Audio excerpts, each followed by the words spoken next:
Ever walked into a store and the exact thing you wanted was right there on the shelf? That's not a coincidence. It's the result of an incredibly complex process.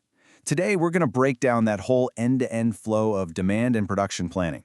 And listen, if you're trying to land a job in supply chain, this is the stuff you absolutely have to know. And this quote right here, it just nails it, especially in the world of fast-moving consumer goods. We're talking about incredibly high stakes. The line between a business that's killing it and one that's failing is razor thin, and it often comes down to this. Are your shelves full, or is your warehouse full of stuff you can't sell? Get this right, you thrive. Get it wrong, you're literally throwing money in the trash. So, how do you even begin to solve this giant puzzle? Well, it's a journey, not just a single step. It all starts with a guess, an educated guess, about what people are going to buy, and it ends on a noisy factory floor with a real product in a box. So, let's walk through that journey together. Okay, the first half of this whole thing is all about trying to see the future. That's demand planning. At its heart, the job is to answer one really important question. How much of our stuff are we actually going to sell? So, as a planner, your day-to-day really follows these 4 steps. First, you're a detective, gathering all the data you can find. How much did we sell last year? What promotions are coming up? Then, you feed that into a system to get a statistical baseline. But, and this is key, a computer can't see everything. That's step 3, adding the human intelligence. And finally, the hardest part, you have to get sales, marketing, and finance to all agree on one number. That one single number is what the entire company will plan against. And that third step, adding intelligence, is so incredibly important. Just look at this. In the CPG world, a big promotion, like a buy one get one free, can be responsible for up to 60% of your total sales. 60%. If your forecast misses that, you're not just wrong, you're toast. You'll be out of stock before you even know it hits you. All right, so you've fought the good fight and you've got your consensus forecast. Awesome! Puzzle half solved, but now you actually have to go and make the thing. This is where we flip over to the other side of the coin, production planning. And this has its own roadmap with 4 core phases. And here it is, the production planner's roadmap. This is the entire process that takes that forecast we just talked about and turns it into a finished product ready to go out the door. We're going to break down each of these 4 core steps: site capacity planning, the master production schedule, materials planning, and finally, detailed scheduling. This is how it all comes together. First things first, a reality check. The sales team might want 1 million units, but you have to be the one to ask, okay, but can we actually make 1 million units? That's site capacity planning. You're looking at your factory, your machines, your people, and you're figuring out what's truly possible.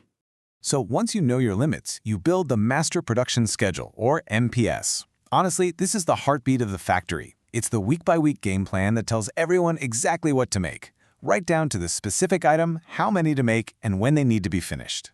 Now, with that schedule locked in, the next logical question is, what do we need to buy?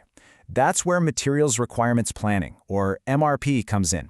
Think of it as an automated, super detailed shopping list. The system looks at your production plan and calculates every single nut, bolt, bottle, and box you need to order to make it all happen. And finally, we zoom all the way in. Detailed scheduling. This is where you take that weekly plan and you break it down into an hour-by-hour, shift-by-shift to-do list for the factory floor. It's all about figuring out the most efficient sequence to run the jobs on every single machine. Now, what's so critical to understand, and what they don't always teach you in school, is that none of this happens in a vacuum. A planner isn't some hermit crunching numbers in a dark room. No way. You are the central hub of communication.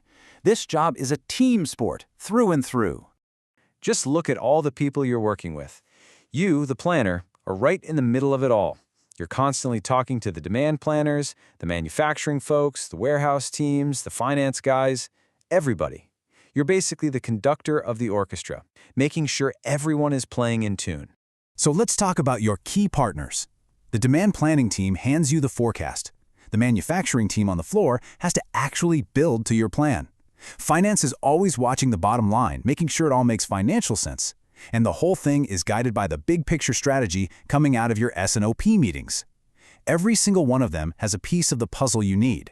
All of this collaboration gets formalized in a really important monthly meeting called S&OP, Sales and Operations Planning. You can think of this as the ultimate alignment session. It's where the heads of sales, marketing, operations, and finance all get in a room to look at the plan, hash out any big problems, and officially sign off on one single operating plan for the next month. So, why have we spent all this time going through every little step?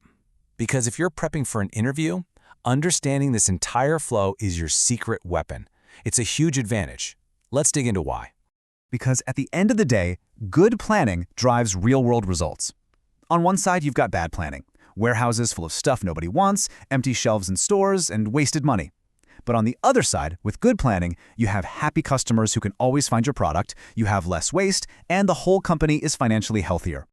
And the impact here, it's not trivial. It's huge. Just look at this number. Studies have shown that by using modern tools like AI to get better at this stuff, companies can save 3 to 7% on energy alone. That is a massive impact on the bottom line, and it's driven entirely by people like you doing this planning job well. So here's the bottom line for you. When you can walk into an interview and confidently explain this whole process, you're doing more than just reciting steps. You are proving that you get it. You understand how a business actually works, how it balances all these competing priorities, and how, ultimately, it creates value. So let me leave you with a final thought, something to chew on for your next interview. The life of a planner is all about trade-offs. You can't have everything. So think about it. How would you use this very framework we just discussed to make those tough calls? How do you balance keeping costs down, keeping inventory lean, but also keeping your customers happy? That's the real question.